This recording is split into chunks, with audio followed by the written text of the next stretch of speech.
بسم اللہ الرحمن الرحیم۔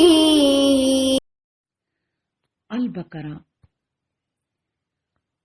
آیت نمبر 155 اللہ کے فضل و کرم سے تلاوت کرتی ہوں۔ اعوذ باللہ من الشیطان الرجیم، بسم اللہ الرحمن الرحیم۔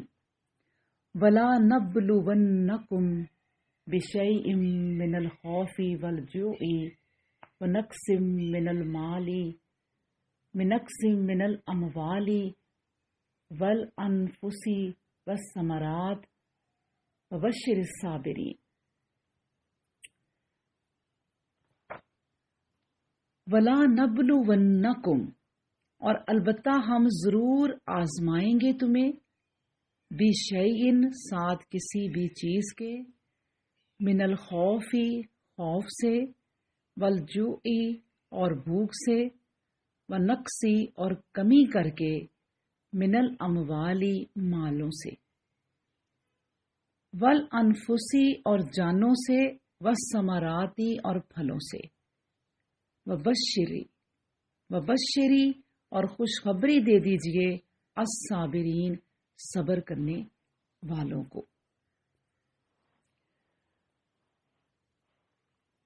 اب دیکھیں اللہ سبحانہ و تعالی اس میں فرماتے ہیں، مطلب ترجمہ ہے، اور ضروری ہے کہ اے لوگو ہم تمہارا امتحان لیں،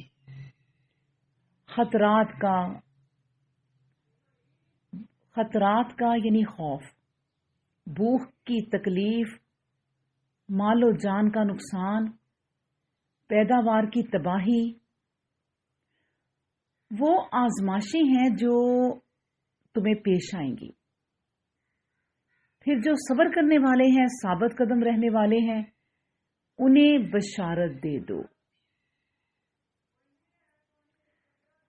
موت تو سب سے بڑی مصیبت ہے، یہ تو ہر انسان جانتا ہے،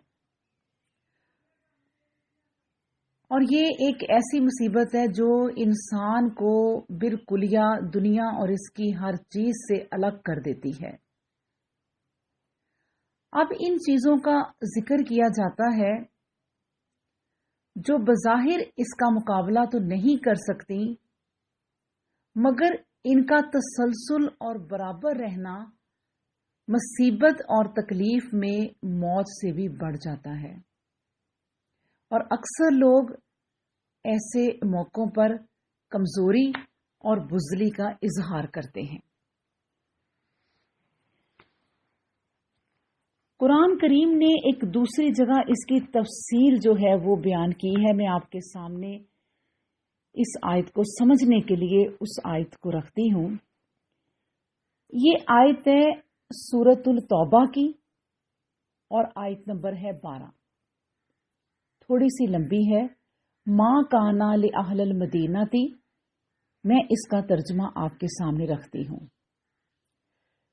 یعنی مدینہ کے باشندوں کو اور ان اعرابیوں کو جو اس کے اطراف میں بستے ہیں، یہ لائق نہ تھا کہ اللہ کے رسول کا دفاع میں ساتھ نہ دیں اور پیچھے رہ جائیں، اور نہ ہی یہ بات لائق تھی کہ اسی کی جان کی پرواہ نہ کر کے محض اپنی جانوں کی فکر میں پڑ جائیں، اس لیے کہ اللہ کی راہ میں انہیں جو مصیبت بھی پیش آتی وہ ان کے لیے ایک نیک عمل شمار کی جاتی۔ ہر پیاس جو وہ جھیلتے، ہر محنت جو وہ اٹھاتے، ہر قدم جو وہاں چلتا، جہاں چلنا کافروں کے لیے غیظ و غضب کا باعث ہوتا، اور ہر وہ چیز جو وہ دشمنوں سے پاتے، یہ سب کچھ ان کے لیے عمل نیک ثابت ہوتا، کیونکہ اللہ نیک کرداروں کا اجر کبھی ضائع نہیں کرتا۔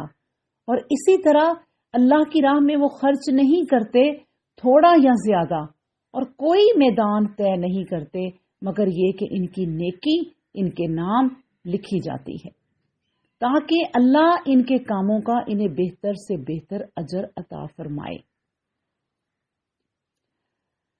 اب دیکھیں کہ اس آیت میں جن خطرات کا، جن امتحان کا، یعنی جس سے اللہ نے آزمانا ہے، جو چیزیں ذکر کی گئی ہیں اس کی میں تھوڑی تھوڑی سی وضاحت کر دوں۔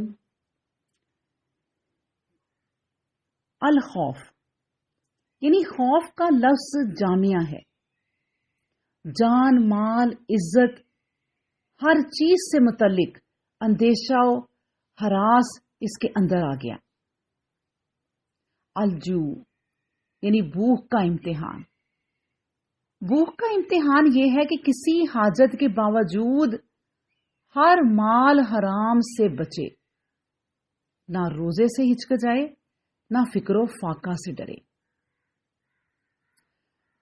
اموال، رشوت، سود، خیانت، بے، فاسد، ہر غیر شرعی معاملات سے دستبردار ہو جائے، اور جو مالی نقصانات قانون تکوینی کے طور پر واقع ہوں، چوری ہو جائے، آگ لگ جائے، یا اسی طرح کی کوئی دوسری مصیبت آ جائے تو صبر سے کام لے۔ الانفسی، موت، بیماری، جہاد وغیرہ کے حادثوں میں صبر سے کام لے۔ الثمرات، اولاد بھی ہے اور تجارت و زراعت وغیرہ کے منافع بھی، ہر قسم کی نیک نامی اور ناموری کے موقع پر بھی اس میں، یہ سارے موقع بھی اس میں شامل ہیں،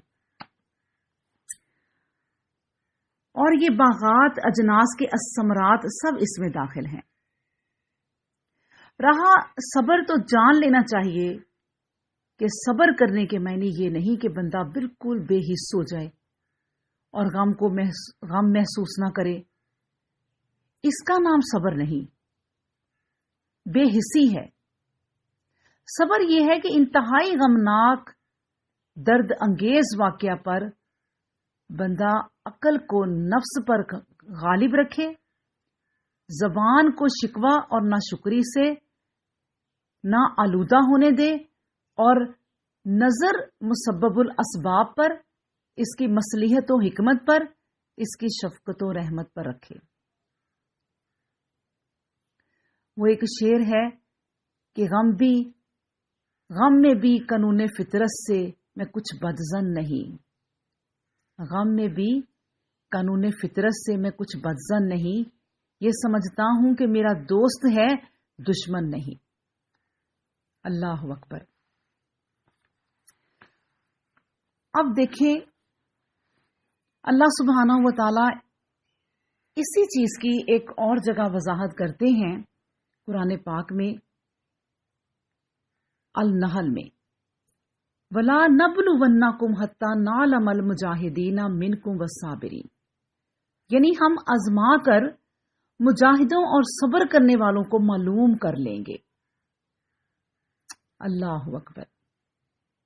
ایک اور جگہ اللہ سبحانہ و تعالیٰ فرماتے ہیں کہ مطلب یہ ہے کہ تھوڑا سا خوف، کچھ بھوک، کچھ مال کی کمی، کچھ جانوں کی کمی، یعنی اپنوں اور غیروں، دوست احباب کی موت، کبھی پھلوں اور پیداوار کے نقصان وغیرہ سے اللہ تعالیٰ اپنے بندوں کو آزما لیتا ہے۔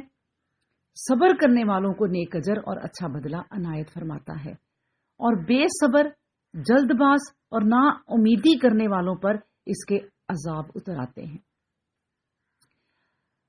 یہاں خوف سے مراد اللہ تعالیٰ کا ڈر بھی ہے،